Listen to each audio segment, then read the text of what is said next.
Okay, my friends, we are still, I'm still reading from the Indian books, Glooskap Country and Other Indian Tales by Cyrus Macmillan, 1922. And this is the next story in the line of stories from this particular book. Now, this story here is called Indian Cinderella. The Indian Cinderella. On the shores of a wide bay on the Atlantic coast, there dwelt in the old times a great Indian warrior. It is said that he had been one of Glooskap's best helpers and friends, and that he had done for him many wonderful deeds, but that no man knows. He had, however, a very wonderful and strange power. He could make himself invisible. He could thus mingle unseen within his enemies and listen to their plots. He was known among the people as Strong Wind the Invisible. He dwelt with his sister in a tent near the sea, and his sister helped him greatly in his work. Many maidens would have been glad to marry him, and he was much sought after because of his mighty deeds. And it was known that Strongwind would marry the first maiden who could see him as he came home at night. Many made the trial, but it was a long time before one succeeded. Strong Wind used a clever trick to test the truthfulness of all who sought to win him. Each evening, as the day went down, his sister walked on the beach with any girl who wished to make the trial. Excuse me.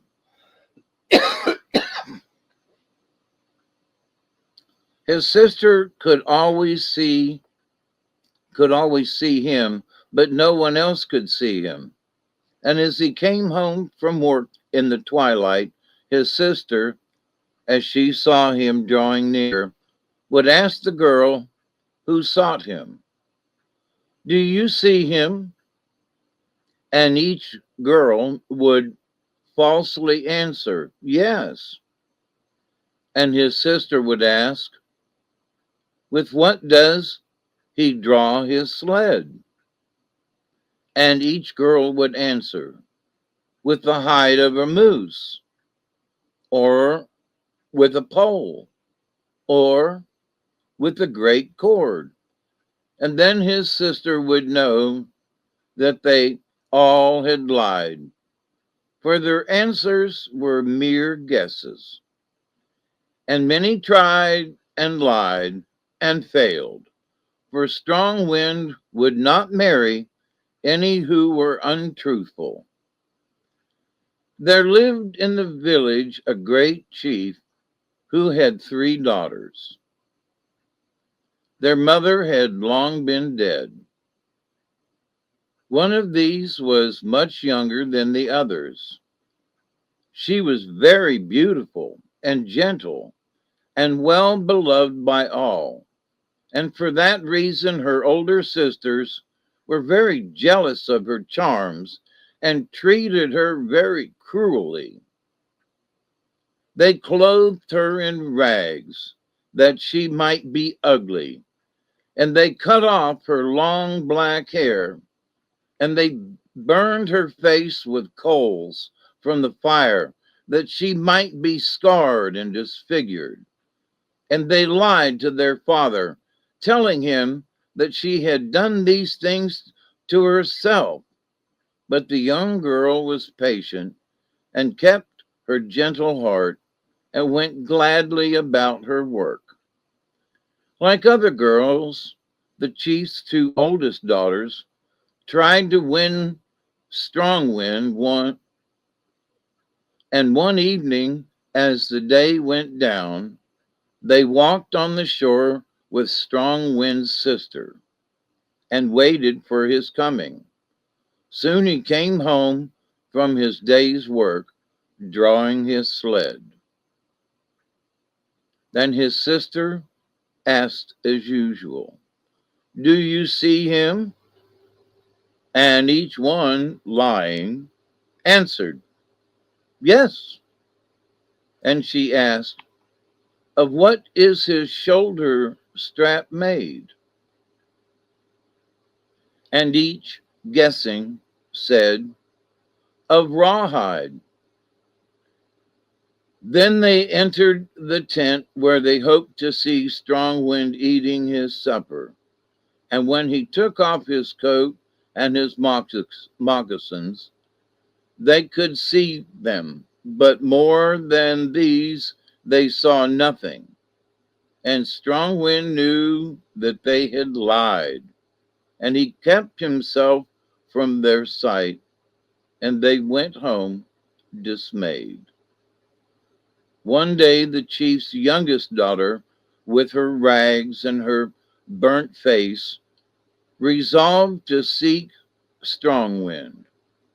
She patched her clothes with bits of birch bark from the trees, and put on the few little ornaments she possessed, and went forth to try to see the invisible one, as all the other girls of the village had done before.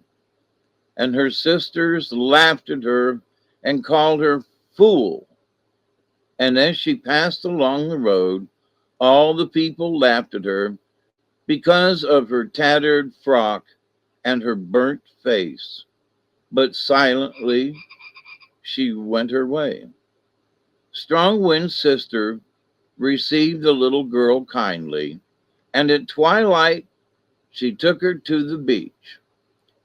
Soon Strong Wind came home drawing his sled, and his sister asked, "Do you see him?"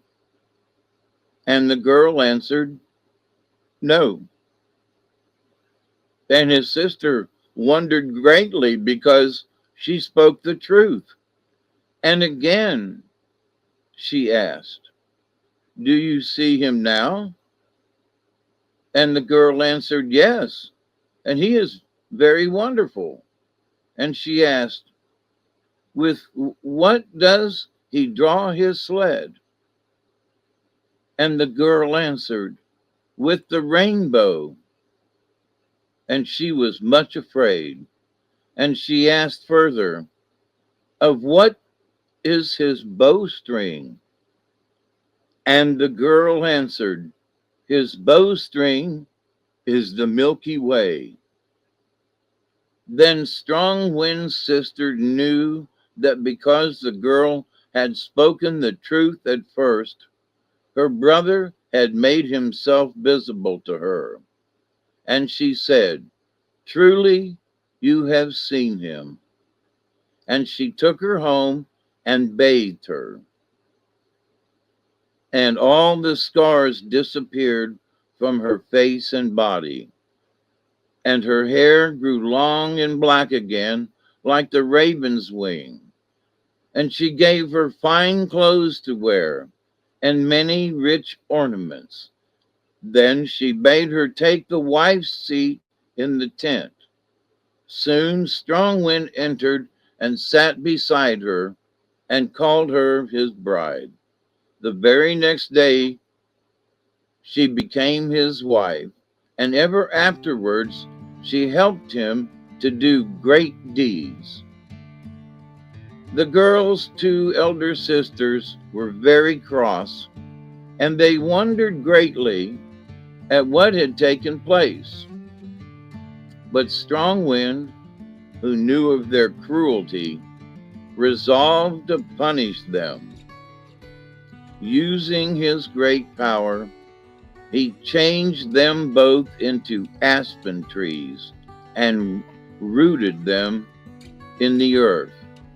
And since that day, the leaves of the aspen have always trembled, and they shiver in fear at the approach of strong wind.